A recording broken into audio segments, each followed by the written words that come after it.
ለጫው ይሰማል ግን አያደርግም ነው። ሁለተኛው ሰው ግን ቤቱን በአለት ላይ እየሰራ ይመስላል። ከዛስ ንፋስ ነፈሰ፣ ጎርፍም ጎረፈ። የመጀመሪያው ቤት እንደተመታ ይህም ተመቷል፣ ነገር ግን አልወደቀም። ይሄ ሰው ምን አይነት ሰው ነው? የእግዚአብሔርን ቃል ይሰማል፣ የእግዚአብሔርን ቃል ያደርጋል። ኦ ጌታ ይባረክ። እንግዲያውስ እዚህ ላላችሁ ሁሉ እንዲህ ያለ መልእክትና እንዲህ ያለ በረከት አለኝ። የእግዚአብሔርን ቃል በመስማት መታደድ የምትችሉበት መንፈሳዊ አቅምና ጸጋ በጌታ በኢየሱስ ስም ይብዛላችሁ። ስማው፣ ታዘዘው። ስማው፣ ታዘዘው። የኔ ምልከታዬ እናንተ ምልከታ ይሆናል ብዬ አምናለሁኝ። አሁን ከምናገርበት ሐሳብ አንፃር የእግዚአብሔርን ቃል ሰምቶ ከመታደድ አንፃር ሶስት አይነት ሰዎች እንዳሉ አስባለሁ። ነገሬን እንደዚያደርገ ቋጨዋለሁ። ከዛ አንደኛ ጴጥሮስ ምዕራፍ 2 ላይ ጥቂት ሐሳቦች አሳያችኋለሁ። እናንተ ሼር ማድረጋችሁን እንትን አትበሉ፣ አትርሱ። ሼር እያደረጋችሁ ሊንቆዩ አሁን የገባችሁ ለአምስትም ለአስርም ሰው ሼር አድርጉልኝ። ኦኬ። ከእግዚአብሔር ቃል አንፃር ሶስት አይነት ሰዎች አሉ። ከእግዚአብሔር ቃል አንፃር ሶስት አይነት ሰዎች አሉ። ምናልባት በእናንተ እይታና ትዝብት አራትም አምስትም ሊሆኑ ይችላሉ። ለኔ ግን ሶስት አይነት ሰዎች ይታዩኛል። የመጀመሪያዎቹ የእግዚአብሔርን ቃል ለመስማትም ለመማርም ልቡ የሌላቸው ሰዎች አሉ። የእግዚአብሔርን ቃል ለመስማትም ለመማርም ልቡ የሌላቸው፣ ይሄ መፈለጉ የሌላቸው፣ ኢንትረስት የሌላቸው፣ ከራሳቸው ስንፍና ይሆን ወይ መንፈሳዊ ውጊያ ይሆን፣ ምክንያቱም አሁን ይሄ ነው ብዬ ልናገር ባልችልም በድፍኑ ስለሆነ የምናገረው እንትኑ የሌላቸው፣ ኢንትረስት የሌላቸው ሰዎች አሉ። ኋላ ጴጥሮስ መጽሐፍ ላይ ስገባ የእግዚአብሔርን ቃል አለመመገብ፣ ከእግዚአብሔር ቃል ማዕድ መራቅ አደጋውንና በፒትፎል የሚባለው ገደሉን አሳያችኋለሁ። ከእግዚአብሔር ቃል የመራቁ አደጋ ችግሩን አሳያችኋለሁ። እንዲህ አይነት ሰዎች በጣም ብዙ ናቸው። በግላቸውም የእግዚአብሔርን ቃል ለመማር እግዚአብሔርን በሰጣቸው የቃሉ መድረክ ላይ ለመገኘት አለመፈለግ። ታውቃላችሁ፣ ቤታችን ምናልባት ወላጆች ካላችሁ ቤታችን ውስጥ ብዙ ምግብ አዘጋጅተን የተመጣጠነ ምግብ አዘጋጅተን በቃ በሌለን ብር ዋጋ አውጥተን ገዝተን አብስለን፣ ነገር ግን አልበላም የሚሉ ልጆች አሉ አይደል? በየቤታችን ለምነን እንኳን ለመብላት የማይፈልጉ ልጆች፣ ለምነን እንኳን አስፈራርተን ጅቡን ነው ምጠራልህ፣ ጭራቁን ነው ምጠራልህ እያልንም ከማልቀስ ውጪ በቃ አልነካትም። ከዛ አስገድደናቸው አፋቸውን እንኳን አስከፍተን ስናጎርሳቸው እያለቀሱ አይበሉትም። እዛ አፋቸው ውስጥ ነው የሚያስቀምጡት። መጨረሻ ላይ ይተፉታል። እንዲህ አይነት ሰዎች አሉ በእግዚአብሔር ቃል ውስጥ። የእግዚአብሔር ቃል ለመመገብ ቁልፍ ያረጋቸው የቆለፋቸው ሰዎች፣ ፍላጎት ቢስ የሆኑ ሰዎች አሉ። በጣም እንዲህ አይነት ሰዎች ካለን ስለ እውነት በእግዚአብሔር ፊት ድፍት ብለን ማለት ነው፣ እባክን ጌታ ሆይ የቃሉን ረሃብ በውስጤ ጨምር ልንል ይገባናል። ቃልን እንድራብ እርዳኝ፣ ወደ ቃል እንድቀርብ አቅም ሆነኝ፣ ጸጋ ሆነኝ፣ እኔ በራሴ አልችልም ብለን በጌታ ፊት ድፍት እንበል። የምሬን ነው የምላችሁ። ቢኮዝ ክርስትና ያለ እግዚአብሔር ቃል የማይታሰብ ነገር ነው። በቃ የማይታሰብ መንፈሳዊ ክሳት፣ መንፈሳዊ ጥውለጋ፣ መንፈሳዊ ባዶነት፣ ግራ መጋባት፣ የኃጢአት ባሪያ መሆን፣ ሰላም ማጣት ልነግራችሁ አልችልም። ሰው ከእግዚአብሔር ቃል ሲርቅ፣ ከእግዚአብሔር ድምፅ ሲርቅ፣ በድምፁ አቅጣጫ ባዶነት ህይወቱ ሲገባ አቤት ያለው ክራይሲስ፣ አቤት ያለው ችግር፣ አቤት ያለው ውድቀት። ስለ እውነት ነው የምላችሁ። በክርስትና ዓለም ውስጥ አሁን የምናያቸው የባህሪ ችግር፣ የአስተምሮት ችግር፣ የትኛውም የህብረት ችግር፣ የትኛውም ችግር ምንጩ የቱ ጋር እንደሆነ ታውቃላችሁ? ከእግዚአብሔር ቃል መራቃችን ነው። የህይወታችን ለውጥ የተመሰረተው፣ የህይወታችን ለውጥ የተሰነቀረው ወደ እግዚአብሔር ቃል መቅረባችን ውስጥ ነው። ምክንያቱም የእግዚአብሔር ቃል መዶሻ ነው። ኤርምያስ እንዳለው በውኑ ቃሌ ድንጋይ እንደሚያደቅቅ መዶሻ አይደለም አለ። እዛው ክፍል ላይ መልሶ ምዕራፍ 29 ላይ ምዕራፍ 11 ላይ በውኑ ቃሌ ገለባ እንደሚያቃጥል እሳት አይደለም አለ። ወደ እግዚአብሔር ቃል ስንመጣ በህይወታችን ያለውን የልብ ጥንካሬ፣ የህይወት ሸክም፣ የኃጢአት ቀንበር፣ ሌላም እርባና ቢስ የሆኑ እንደ ገለባ የሆነ የዓለምን ቀራቅንቦና አሸን ክታብ ከላያችን ላይ ነቃቅሎ የሚጥልልን የእግዚአብሔር ቃል ነው። በእግዚአብሔር ቃል ውስጥ ፈውስ አለ፣ መለወጥ አለ፣ አርነት አለ። አሜን ሃሌሉያ። ለዚህ ነው ኢየሱስ ክርስቶስ ሲያስተምር በዮሐንስ ወንጌል ምዕራፍ 8 ቁጥር 32 ላይ እውነትን ታውቃላችሁ እውነትም አርነት ያወጣችኋል አለ። ወዳጄ ነግረሃለሁ፣ ስለ እውነት ነግረሃለሁ። የህይወት እድገት፣ ለውጥ፣ አርነት፣ ሰላም ያለው እውነትን ማወቅ ውስጥ ነው። እውነት ኢየሱስ ነው። እውነት የእግዚአብሔር ትንፋስ ያለበት ቅዱሱ ቃል ነው። የእግዚአብሔርን ቃል ስታውቀው እንደ ፊዚክስ እንደ ባዮሎጂ አይደለም። ሸምድደ ልትፈተንበት አይደለም። ተምረ ራይትን ኤክስ ልታገኝበት አይደለም። ኤና ቢ ልታገኝበት አይደለም። የእግዚአብሔርን ቃል የምትማረው ልትድንበት ነው። ይሄው ልባርካችሁ በአምላኬ መንፈስ ሆኜ የቃሉን በማወቅ መዳን ይሁንላችሁ። ወደ ቃሉ በመመለስ ተሐድሶ ይሁንላችሁ። ወደ ቃሉ በመምጣት ህይወት ይብዛላችሁ። እንዲህ ያለ ቃሉን የምትራቡበት መንፈስ ራሱ አምላኬ በልባችሁ ያብዛላችሁ። አሜን ይባላል። አሜን ይባላል። እና ከእግዚአብሔር ቃል አንጻር ሶስት አይነት ሰዎች አሉ። የመጀመሪያዎቹ የቃሉ ረሃብተኞች ያይደሉ። ምክንያት አንዳንድ ሰው እኔ አውርቶኛ ቃል እስከ ቅርብ ቀን ድረስ አቤል ይሉኛል። ቃሉን በጣም ላነብ እፈልጋለሁ፣ ግን ውስጤ እምቢ ይለኛል። ለሌላ ነገር አይኖቼ እንትን እንዳለ ሰው በቃ ቦግ ብሎ ማየት ሲችል የእግዚአብሔር ቃል ላይ ግን ስመጣ እንቅልፍ ይለኛል። እሺ አይለኝም። አይኖ ብዙዎች ፍላጎቱ አላቸው፣ ግን ምን እንደሆነ በማያውቁት መልኩ ሪጀክት ያደርጋል። ውስጣቸው ቃሉን ሪጀክት ያደርጋል። ይሄ ግልጽ የሆነ መንፈሳዊ ውጊያ ነው። ግልጽ የሆነ ሰይጣን ከሚፈራው ነገር አንዱ የእግዚአብሔርን ቃል ነው። ሌላ ነገር ስታደርገው ውጊያ ኖሮብህ አያውቅም። ተከታታይ ሲሪዝ 20 እና 30 የሚያክሉ ሲሪዝ ፊልሞችን ቁጭ ብለህ 1 ሰዓት 2 ሰዓት ሙሉ ፈጅተህ ስትመለከት ተዋብቶ አያውቅም። እንቅልፍ ብሎ አያውቅም። ለምን ይዋጋሃል? ቢጎት እሱም በማየት በእርሱ ላይ የምትፈጥረው ምንም ተጽዕኖ የለም። ሰዎች ግን ወደ እግዚአብሔር ቃል ሲመጡ ግን የሰይጣን መጥፊያ ያለው በአንተ እግዚአብሔርን ቃል ማወቅ ውስጥ ነው። ለዚህ ነው ኤፌሶን ምዕራፍ 6 ከ10 ጀምሮ የመንፈስ ቅዱስ ሰይፍ የተባለው አንዱ የእግዚአብሔር ቃል ነው። አይገርማችሁ? የእግዚአብሔርን ዕቃ ጦር ሁሉ አንሱ ይልና ከተዘረዘሩት 6 መንፈሳዊ ትጥቆች መካከል አንዱ የመንፈስ ቅዱስ ሰይፍ የሆነውን የእግዚአብሔር ቃል ሰይፍ ነው። በእናታችሁ ላትቸግራችሁ። ቸርች ቢሆን ኖሮ አጠገባችሁ ያለውን ሰው እንዲህ በሉት ነበረ። አሁን ግን ኦንላይን ስለሆነ እንዲህ ብላችሁ ጻፉልኝ። ቃል ሰይፍ ነው ብለህ ጻፉልኝ። ቃል ሰይፍ ነው። ቃል ሰይፍ ነው። የእግዚአብሔር ቃል ማለት ነው። ቃል የኔ ቃል አይደለም፣ ያንተ ቃል አይደለም። የእግዚአብሔር ቃል ሰይፍ ነው። ብዙዎች እንደገባችሁ አያለው። ጻፉልኝ። የእግዚአብሔር ቃል ሰይፍ ነው ብላችሁ ጻፉልኝ። ፕሬዝ ጋድ። እግዚአብሔር ይመስገን። ቴንክ ዩ አንዱዬ። ቃሉ ሰይፍ ነው። ቃል ሰይፍ ነው። ቃል ሰይፍ ነው። ጠላትን የምትረታበት ሰይፍ የእግዚአብሔር ቃል ነው። ቴንክ ዩ። ቃል ሰይፍ ነው። የእግዚአብሔር ቃል ያለው ሰው ሰይፍ እንዳለው ሰው ነው። ውጊያ ግንባር ጠላት ልትገጥም ስትሄድ ባዶ ዕርቃንህን አትሄድም። እጅን እያወናጨፍክ አትሄድም። የትኛውም ወታደር ሊገጥም ሲሄድ መሳሪያ ይዞ ነው የሚሄደው።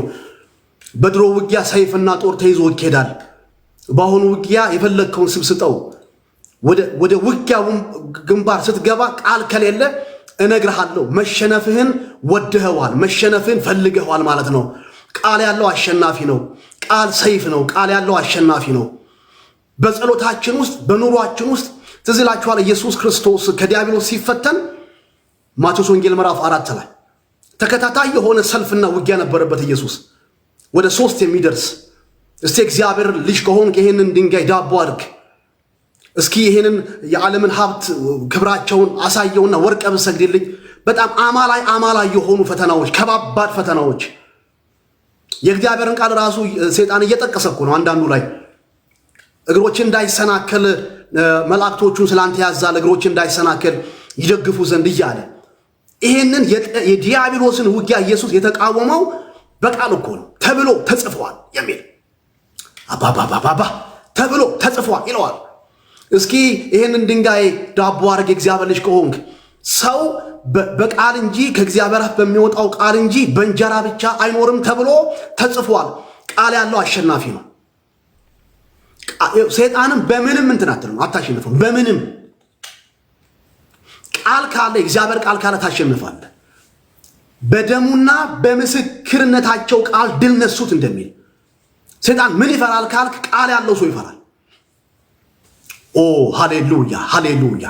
ምንድነው እያልኩኝ ያለው? ሶስት አይነት ሰዎች አሉ ከእግዚአብሔር ቃል አንጻር የቃሉ ፍላጎት የሌላቸው። ሁለተኞቹ ሰዎች ጋር ለምጣ። ሁለተኞቹ ሰዎች ጋር ቅድም ስናገር ነበር። ቃሉን ይሰማሉ፣ ቃሉን ይማራሉ፣ ግን ማድረግ የማይሆንላቸው ሰዎች አሉ። ይሰሙታል ግን አያደርጉትም። ይማሩታል ግን አይፈጽሙትም። እኔ ብዙ ጊዜ ራሴን አግኝቼዋለሁ። በብዙ ራስን መፈተን አግኝቼዋለሁ። ስለ ብዙ ነገር አስተምሬም ስለ ብዙ ነገር ተምሬም፣ ነገር ግን ማድረግ ላይ ስመጣ ግን እንደ ቁምጣ ያድራል። የብዙዎቻችን ችግር የማድረግ ችግር ነው። የማድረግ ችግር ኮሚትመንት፣ ዲሲፕሊን ማለት ስለ መጸለይ አስፈላጊነት አውቃለሁ፣ ግን ስጸልይ ራሴን አላገኘውም። ለድሆች ለችግረኞች መስጠት እንዳለብኝ አምናለሁ፣ ግን ትሰጥ ራሴን አላገኘውም። ወንድሜ ቢበድለኝ ይቅር ማለት እንዳለብኝ አውቃለሁ። ጠላቶቼን መውደድ እንዳለብኝ አውቃለሁ። የሚያሳድዱኝን መመረቅ እንዳለብኝ አውቃለሁ፣ ግን ራሴን እዛ ጋር አላገኘውም። መቼም ካለ መስማት የእግዚአብሔርን ቃል መስማት የተሻለ ቢሆንም መስማት ግን መኖርን ካላስከተለ መስማታችን አቦርት አድርጓል፣ ጨንግፏል ማለት ነው። መጽሐፍ ቅዱስ ሲናገር መስማትንስ ትሰማላችሁ ነገር ግን አታስተውሉም እንደሚል ታውቃላችሁ። በብሉይ ኪዳን በአዲስ ኪዳን የእግዚአብሔር ሕዝብ ትልቁ ችግራችን ወይ ደግሞ ችግር የነበረው ሰምቶ መኖር አለመቻል። ሰምቶ ምናልባት አይኖ አንዳንዱ ለለመድንበት አስተዳደግ ለመጣንበት አስተዳደግ ከስጋችንም ድካም አንጻር ዲሲፕሊን የሚፈልጉ ጉዳዮች አሉ። ራስን ማስገዛት፣ ራስን መስጠት። ኦኬ ሶስተኞቹ ሰዎች ማቴዎስ 7 ላይ እንዳነሳሁትኝ የእግዚአብሔርን ቃል ይሰማሉ፣ የእግዚአብሔርን ቃል ያደርጋሉ። ጥበበኛ ሰው ይሄ ነው። ብልህ ሰው ይሄ ነው። ያችሁ ብልህነት የጭንቅላት ጉዳይ አይደለም። እከሌ ብልህ ነው፣ እከሌ ጥበበኛ ነው ሲባል የጭንቅላት ጉዳይ የመናገር መቻል አይደለም። ብልህ ነው ሲባል አድራጊነት ላይ ነው። እንግዲያውስ እንዲህ ብዬ ባረኪያችሁ ጴጥሮስ ላይ ጥቂት ነገር ብዬ ልጨርሳ። እግዚአብሔር ቃሉን በመማርም መንፈስ ይባርካችሁ፣ የመማር ልብ በመስጠት ይባርካችሁ። ቃሉን ማድረግ የምንችልበትንም ጸጋ በመስጠት አምላክ እግዚአብሔር ይባርከን። እናፍቃለሁ በኢትዮጵያ ቤተክርስቲያን የቃል ሙላት ያለው የህይወት ሙላት ያለው ሰራዊት ተነስቶ ማየት። ከላይ እንግዲህ ከላይ ጥሩ ያልሆነ ቃል ነው። ከላይ ካሉት ከአገልጋዮች ከመሪዎች ተነስቶ እስከ ታች ድረስ ቃል በተግባር የሚገለጥበት ቃል የህይወትን ማስከተል ይዞ የሚመጣበት በእውነት በጣም ይሄ አይነት ታድሶ ያስፈልገናል። መኖር ያለበት ትምህርት ጌታ ኢየሱስ። እኔ ስለ እውነት ማንም ላይ እንድንቀሳሰር አይደለም ይሄን ነገር የምናገረው። ወይ ይሄንን ሐሳብ ይሄን ቃል ነገር የሰምቶት ቢሆን ኖሮ ምናምን እንዳትሉኝ። እኔ ራሴን ያው እግዚአብሔርን ራሴን እያየውኝ ነው ይሄን ነገር የምናገረው። እቀናለሁ ስላችሁ የሆኑ ሰዎች ጭንቅላቱ እዚህ አይደለም። ትግሌ ከራሴ ጋር ነው። ትግሉ ከራሴ ጋር ነው። የራሴን ያለመኖር ችግር ማሸነፍ እፈልጋለሁ። ካለመኖር ሰፈር የእግዚአብሔርን ቃል ካለመኖር ሰፈር ከህይወት ከተፋታ እውቀትና ትምህርት መውጣት እፈልጋለሁ። ራሴን ማሸነፍ እፈልጋለሁ። ስለ እውነት ትግሉ ከራሴ ጋር ነው። ትግሉ ከራሴ ጋር። እባክን ጌታዊ እርዳኝ። መንፈሳዊ ጡንቻዬን አንተ አሳድግልኝ። ውስጣዊ አቅምን አንተ ስጠኝ። ያስተማርኩትን መኖር እንድችል። ታውቃላችሁ የሐዋርያው ጳውሎስ ትልቁ ፍርሃትና ስጋት በእግዚአብሔር ፊትም ያለው ልመና ምን መሰላችሁ? በደንብ ስሙ እንጂ ቃል አላቆያችሁም። ስለ እውነት አላቆያችሁም። ዛሬ የሐዋርያው ጳውሎስ ትልቁ ስጋት አሁን ከምናገርበት ሐሳብ አንጻር ትልቁ ስጋት፣ ጭንቀት፣ ልመናው ምን መሰላችሁ? ለሌሎች ከሰበኩኝ በኋላ እኔ ተጣልኩኝ እንዳልሆን ራሴን እየጎሰምኩኝ አስገዛዋለሁ፣ ስጋዬን እየጎሰምኩኝ አስገዛዋለሁ። አይገርማችሁ? ሶስተኛ ሰማይ ደርሶ የመጣ ሰው ይሰጋል። ምን ብሎ ይሰጋል? ለሌሎች ከሰበኩ በኋላ እኔ ተጣልኩኝ እንዳልሆን። ሰብኮ መጣልን ምን አመጣው? ሰብከ የሰዎችን ህይወት መለወጥ ትችላለህ። የሰበከው ስብከት ግን ያንተን ህይወት ካልለወጠ ሌላውን አሻግረህ አንተ ቀሪ ልትሆን ትችላለህ። ለሌሎች ከሰበኩኝ በኋላ ለሌሎች ካስተማርኩ በኋላ በትምህርቴና በስብከቴ የሰዎችን ህይወት አሻግሬና ለውጬ ክርስቶስን መምሰል እንዲችሉ ረድቼ፣ ነገር ግን ያስተማርኩ ስብከትና የሰበኩ ስብከትና ትምህርቴ እኔን ካልለወጠ የተጣልኩኝ እንዳልሆን አንድ ሰው ሲናገር ምን አለ? በዓለም ላይ ትልቁ ሰባኪ አለ። በዓለም ላይ ትልቁ ሰባኪ የራሱን ነፍስ ሰብኮ ማሳመን የቻለ ነው አለ። በዓለም ላይ ትልቁ ሰባኪ የራሱን ነፍስ ሰብኮ ማሳመን የቻለ ነው። አይገርማችሁ? ልክ ሰለሞን እኮ እንዳለው እኮ ነው፣ ከተማን ከሚገዛ ሰው ራስን የሚገዛ ሰው ይበልጣል አለ። ሀገር መምራት ቀላል ነው ራስን ከመምራት። አንዳንድ እንትኖች አላየም? አንዳንድ ሐኪሞች ለምርመራ እነሱ ጋር ሄደው የሚሰጡ አስተያየት ማለት ነው እነሱ ጋር ፈጽሞ የለም። ሲጋራ የማጨስ መጨረሻው ጉዳቱ ከሳምባ አንጻር ከመተንፈሻ አካል ዲጋ ካለው አንጻር ምናምን እያለ ይመክራል። ማጨስ የለብህም መጠጣት የለብህም ለጉበት ምናምን እያለ ማለት ነው። ይሄን ተናግሮ ሳይጨርስ ይሄን ራሱ እየነገረ ሳብ ያደርጋል፣ ያጨሳል። እሱን ያልጠቀመውን ትምህርት ነው የሚሰጥህ። እሱን ያለወጠውን እውቀት ነው የሚሰጥህ። ማጨስ እንደሌለብህ ይነግራል፣ ግን እሱ ያጨሰዋል። እሱን ያላሸነፈው እውቀት ሜቢ አንተ ተቀብለኸው ልትድበት ትችላለህ፣ ልተርፍበት ትችላለህ። ዝም ብዬ ስመለከተው በቤተ ክርስቲያን ውስጥ እናገለግላለን የምንል የእኔ አይነት ሰዎች የብዙዎቻችንን ችግር ይሄ ይመስለኛል። ብዙዎችን መለወጥ ችለናል፣ ብዙዎችን ማሻገር ችለናል፣ በእግዚአብሔር ቃል ትምህርት ነፃ ማውጣት ችለናል። ትልቁ ችግር ምን መሰላችሁ? ሰባኪውና አስተማሪውን እኔን መሰል ራሳችንን ማሸነፍ አለመቻላችን። ለጋብቻ ታማኝ መሆን አለብህ ለሚስት ለባል እያልን ነገር ግን ብዙ የከንፈር ወዳጆች የምናበዛ ከሆነ ብዙ ቦታ የምንቀላውጥ ከሆነ በቤታችን ያረጋን ከሆነ በገንዘብ ታማኝ ስለመሆን እየሰበክን ነገር ግን ሌቦች ብንሆን ገብቷችኋል? አገኛችሁኝ አይደለ? እና የጳውሎስ ምጡ የኔ ምጤ ነው። ለሰዎች ከሰበኩኝ በኋላ እኔ ተጣልኩኝ እንዳልሆን ራሴን እያስገዛው እየጎሰምኩኝ ያስገዛዋለሁ። እኔ ጸልይላችኋለሁ በጌታ በኢየሱስ ክርስቶስም ስለ ራሴም ጭምር በጌታ ፊት እንዲህ ብዬ ለምንዋለሁ። ያስተማርነውን የኖርነውን ያስተማርነውን የሰበክነውን የተናገርነውን የሰማነውን እውነት በኑሮ መግለጥ የምንችልበት የጸጋ ብዛትና ብርታት በጌታ በኢየሱስ ስም ለሁላችን ይሆነልን።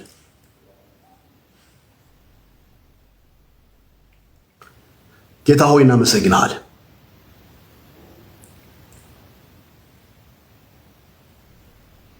ጌታ ሆይ እናመሰግናለን። ይሄን ቃል 5 ደቂቃ ልናገርና ልጨርስ።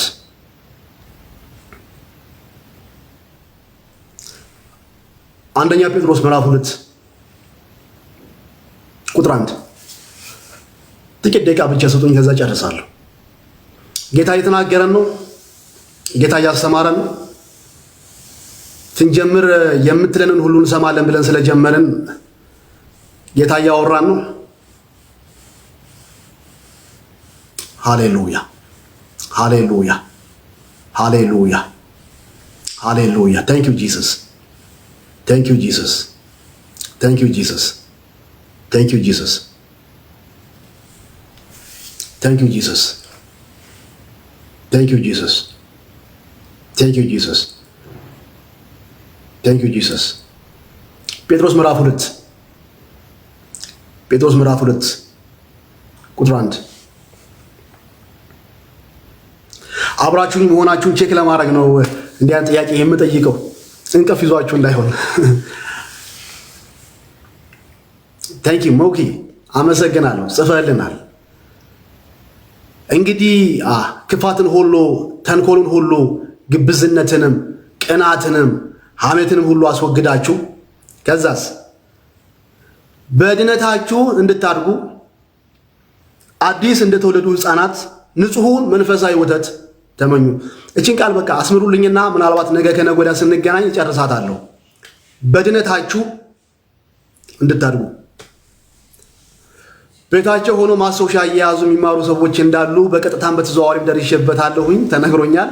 ለእናንተ ሰዎች እችን ቃል ሞንጨር አርጓት፣ ጻፍ አርጓት ልበላችሁ። እስኪ እንዲህ ብላችሁ ጻፉልኝ በደብተራችሁ ላይ፣ ቤታችሁ ምሰሙኝ፣ መልእክት አድርጋችሁ ያዙልኝ። የክርስትና ህይወት የሚታደግበት ህይወት ነው። የክርስትና ህይወት የሚታደግበት ህይወት ነው። የክርስትና ህይወት በባህሪው የሚታደግበት ህይወት ነው። እደጉ ይላል። ያሳድግህ ብሎ የሚመርቁ አባቶች ያስፈልጉናል። እደግ። የድሮ አባቶች ሲባርኩ እንደሱ አይደለ? ልጄ ያሳድግህ። በጣም ሲናደዱብንና ሲያዝኑብን ደግሞ ባጭር ያስቀርህ ይላል ጴጥሮስ። ለሚጽፈላችሁ ሰዎች ምን ይላችኋል? በድነታችሁ እደጉ። እና ምን ብላችሁ ጻፉ አልኳችሁ? ድነት ወይ ደግሞ የክርስትና ህይወት የሚታደግበት ነው። ኦ ሃሌሉያ!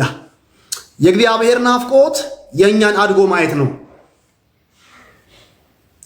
በፍጥረታዊ ዓለም ውስጥ ልጅ ወልጄ እኔ 2 ልጆች አሉኝ። እዚህም ያላችሁ ባለትዳሮች ልጆች ያሏችሁ እንዳላችሁ አያለው። ልጆች ወልደን በመውለዳችን ደስተኞች ሆነን ነገር ግን የወለድናቸው ልጆች እድገትን ካላስከተሉ እዛው ሲወለዱ በነበሩበት የህፃንነትና የአራስነት ደረጃ ላይ ቢቀሩ እልልታችንና ምስጋናችን ምን አረኩ ጌታዊ በሚል ማጉረምረም መተካቱ አይቀርም። ምን በደልኩ ይላል ሰው። ልጅ ወልዶ የልጁን እድገት አለማየት እንደ እርግማን ሊቆጥረው ይጀምራል፣ እንደ በሽታ ሊቆጥረው ይጀምራል። ውልደት እድገትን ካላስከተለ ኪሳራ ነው። ውልደት እድገትን ካላስከተለ ኪሳራ ነው። በፍጥረታዊ ዓለም ውስጥ የተወለደ እንዲያድግ ይጠበቃል። የወላጅም ደስታ ያለው በልጁ የልጅነትን ጸባይ እየሻረ ማደጉ ላይ ነው። በወራት እድሜ ያለ 1 ዓመቱ ላይ ያለ ልብሱ ላይ የሚጸዳዳው ልጁ እድሜ እየጨመረ 3-4 ብሎ ሲገባ ይሄንን ይሽረዋል፣ ይሄን ይተወዋል። ሽንቱን መቋጠር ይጀምራል። ነገር ግን እድሜው ገፍቶ መቋጠር ካልቻለ ሐኪም ቤት ይወስደዋል። ጤና ማጣት ነው አለማደግ። በክርስትና ህይወት ውስጥ እድገት የሚጠበቅ ነገር ነው። አለማደግ በሽታ ነው። እድገት ለውጥ ነው። እድገት ትላንትን መተው ነው። እድገት ከትላንት መፋታት ነው። እና ጴጥሮስ ምን ይላችኋል? በድነታችሁ ወይ በክርስትና ህይወታችሁ እደጉ። ምዕራፍ 1 ላይ ታችሁ ከሆነ ሲጨርስ ምንድነው ያለው? ዳግመኛ የተወለዳችሁት ከሚጠፋ ዘር ሳይሆን በሕያውና ለዘላለም በሚኖር በእግዚአብሔር ቃል ተወልዳችኋል ይላቸውና ምዕራፍ 2 ላይ የተወለዱትን አማኞች እንግዲያውስ ምን በሉ ይላቸዋል? እደጉ ይላል። የክርስትና ምዕራፍ 2 ነው። ማደግ ነው፣ መወለድ ነው፣ ማደግ ነው። ክርስቶስ ኢየሱስን እንደ ግል አዳኝ ስንቀበል ከማይጠፋ ዘር ተወልደናል። በቃሉ ስብከት መስማት ተወልደናል። አዲስ ሰው ሆነናል። ይሄ የክርስትና ጅማሮ እንጂ ምርቃቱ መጨረሻው አይደለም። ክርስትና 2ኛ ደረጃ አለው። የተወለደ እንዲያድግ ይጠበቅበታል። እደጉ። መቼም እድገት በፍጥረታዊ ዓለም ውስጥ በምኞት አልመጣም። ማናችንም አሁን አድገን ያለን ጺማችንን አንጨብረረን ያለን ማናችንም በሁለት እግራችን እየሮጥን ያለን በጥርሶቻችን እየበላን ያለን እድገት ደረጃ ላይ የጎለመስን ሰዎች አሁን የሆነው በምኞት አይደለም። ማንም ሰው ጠዋት ተነስቶ ከእንቅልፉ ቁመቴ ይጨምራል፣ ኪሎ ይጨምራል፣ ጥርስ አበቅላለሁ እያለ እያወጀ አይደለም። ጥርስ ያበቀለው ቁመቴ የጨመረው ሰውነቱ ግዝፈቱ የጨመረው በእወጃ አይደለም፣ በንግግር አይደለም። ቢሆን ኖሮ አቤት ስንቱ ወፍሮ ነበር፣ ስንቱ ከስቶ ነበረ። ኪሎ መጨመር የሚፈልጉ ሰዎች ጠዋት እየተነሱ ቢያውጁ 20 ኪሎ የምጨምርበት ዓመቴ ነው እያሉ የመጨመር ዓመታችን እያሉ በማወጅ ብቻ ቢመጣ ኖሮ አቤት ስንቱ ከሲታና ጠውላጋ ተለውጦ ነበር። እድገትና ለውጥ ግን ያለው እንጥላችን ውስጥ አይደለም፣ ጩኸታችን ውስጥ አይደለም፣ ምኞታችን ውስጥ አይደለም፣ ፉከራ ውስጥ አይደለም። እንግዲያውስ ካላችሁኝ እናንተው የምታውቁትን መልሼ ነግራቸዋለሁ። እድገታችን ያለው መብል ውስጥ ነው። እንደሚገባ መመገብ የቻለ ሰው የተመገበው ምግብ ይለውጠዋል። ጴጥሮስ ምን ይላችኋል መሰላችሁ? በድነታችሁ እንድታድጉ አለ። ምን አርጉ? በየጧቱ እየተነሳችሁ የመጨመሪያ ዓመት ነው በሉ አይደለም ያላቸው። በድነታችሁ እንድታድጉ ተንኮል የሌለበትን የቃሉን ወተት ተመኙ ነው የሚለው። ዋው! ምን በሉ? የቃሉን ወተት ተመኙ። ጴጥሮስ የእግዚአብሔርን ቃል የመሰለው አንድ ሕፃን ልጅ ሁልጊዜ ከሚፈልገው ወተት ጋር የመሰለው አሁን እንደተወለዱ ሕፃናት ተመኙት ነው ያለው። ለአንተና ለእኔ ወተት የየዕለቱ ቀን ፍላጎታችን አይደለም። ብናገኘውም ባናገኘውም ወተቱን ይኸው መኖር ይችላል አይደል? እኔ አሁን ላስታውስ በሞክር ይሄ ዓመት ከገባ ወተት መቼ ነበር የጠጣሁት ብዬ ብል ልክ ሁሌ እንደሚጠጣ ሰው ጠዋት ትናንትና ምናምን ብዬ አልነግርህም። መቼ ነበረ ብዬ ነው ገና ፈልጌ ተታ ኧረ በስመ አብ ምን ያህል ጊዜ ሆኖ ነው የምልህ። ለእኔ ወተት የግድ አይደለም። አሁን ባለበት ሁኔታ ብዙ ለመኖር አማራጭ ምግቦች አሉ። አምባሻ ትበላለ፣ ጮርናቄ ትበላለ፣ ኮሾሮ ትበላለ፣ እንጀራ ትበላ፣ የማትበላው ነገር የለም። አንዳንድ ጸጋ ይበዛለት ሰው ወጥ የነካው ድንጋይም ካገኘ ይበላል። ለመኖር የሚያስችሉን ብዙ የምግብ አማራጮች አሉ። አይደል? አሁን ለተወለደ ሕፃን ልጅ ግን ለአራስ ለ3 ወር ለ2 ወር ለ1 ወር ሕፃን ልጅ ግን ለመኖር ማለት ነው ብዙ ሜኑ የለውም። ኮሾሮ አንጣልኝ፣ ጋሌጣ አንጣልኝ፣ ጮርናቄ አንጣልኝ፣ እርጥብ አምጣልኝ የለውም። አንድ ነው ምግቡ፣ ለመኖር አንድ ነው ምግቡ። ሕፃን ልጅ ወተት፣ የእናት ወተት። ቁርስ ምንድነው? ወተት። ምሳ ምንድነው? ወተት። እራት ምንድነው? ወተት። ህልሙ ምንድነው? ወተት። ምኞቱ ምንድነው? ወተት። የሚያለቅሰው ለምንድነው? ለወተት። ረሃቡ ከዛ ውጪ የለውም። እና ጴጥሮስ ሆን ብሎ ነው የእግዚአብሔርን ቃል ስትመኙት አለ። የምትመኙት አንድ የ30 ዓመት የ40 ዓመት 20 ዓመት ወጣት ወይ ደግሞ ጎልማሳ ወተት እንደሚፈልግ አይደለም። ብዙ ጊዜ ጾመዋለሁ፣ ወተትም ጾመዋለሁ ሊያስተያይ የፈለገው የቃሉ ረሃብተኛችንን አንድ የተወለደ ሕፃን ልጅ ወተት በሚመኝበት መመኘት ምን ማለት ነው? ዴይሊ ሁልጊዜ የእግዚአብሔር ቃል ረሃባችሁ ይሆን። ለምን? በድነታችሁ እንድታድጉ ከፈለጋችሁ። እስኪ ይህን አራስ ልጅ የ3 ወር የ2 ወር አራስ ልጅ እስኪ ከልክለው፣ ቀለቡን ወተቱን እስኪ ከልክለው፣ እሪ ብሎት ይጮህ እስኪ እናት ምግቡን ወተቱን እስኪ አትስጠው። ከቀናት በኋላ እየከሳ አጽማም ሆኖ መጨረሻ ላይ ክልብት ብሎ መሞቱ አይቀርም። ልጅን ልትገለው ከፈለግ ቀለቡን ከልክለው። አንድ ነው ቀለቡ፣ ወተት ነው። ታውቃለህ፣ አማኝ የሚሞትበት የሚጠፋበት የሚሸነፍበት መንገድ ከቃሉ ወተት መሸሹ ነው። የቃሉ ጾመኛ ስትሆን የህይወት ከሲታ ትሆናለህ።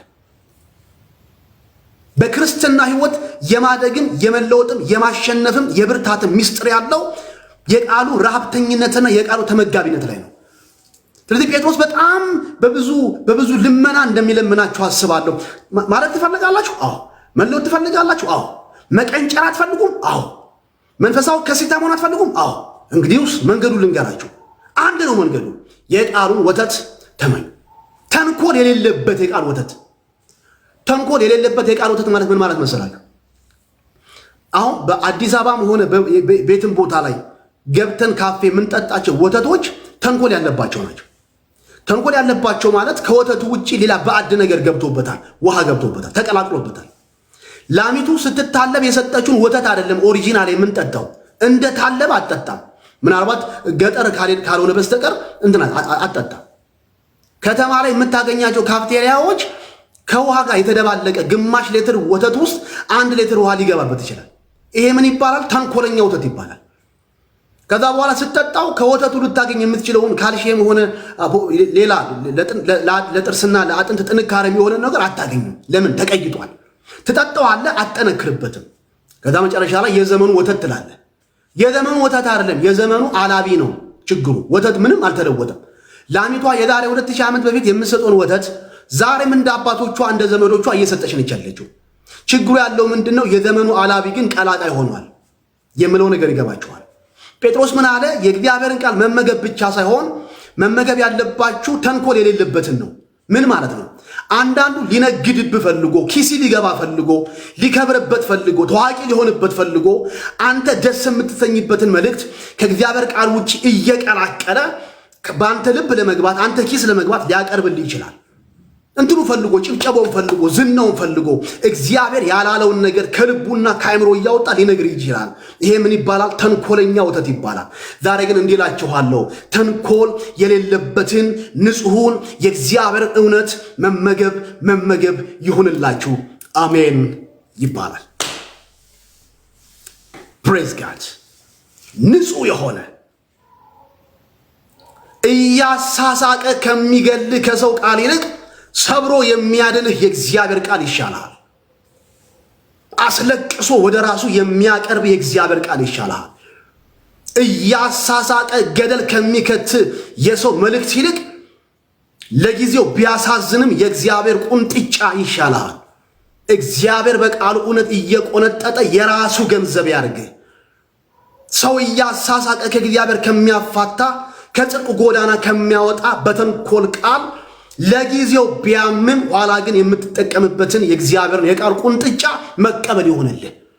እኔ ጓጓለሁ እዚህ መድረክ ላይ እግዚአብሔር እድሉን እስከሰጠኝና እስትንፋሴ ባፍንጬ እስካለሽ ድረስ ይህን የምንድንበትን ተንኮል የሌለበትን የእግዚአብሔርን ቃል ለማቅረብ ልመና በእግዚአብሔር ፊት ይሄ ነው የምድንበት ትውልድ የሚለወጥበት ይሄ ስለሆነ አለበለዚያ በተቀላቀለ በቃል እንትን ስብከት ልክ እንደ አሮን ትውልድ ለምንድን ነው የሚባለው ለመረን ሊለቀቅ ይችላል። አሮን ልቅ ሰደዱ ህዝቡን።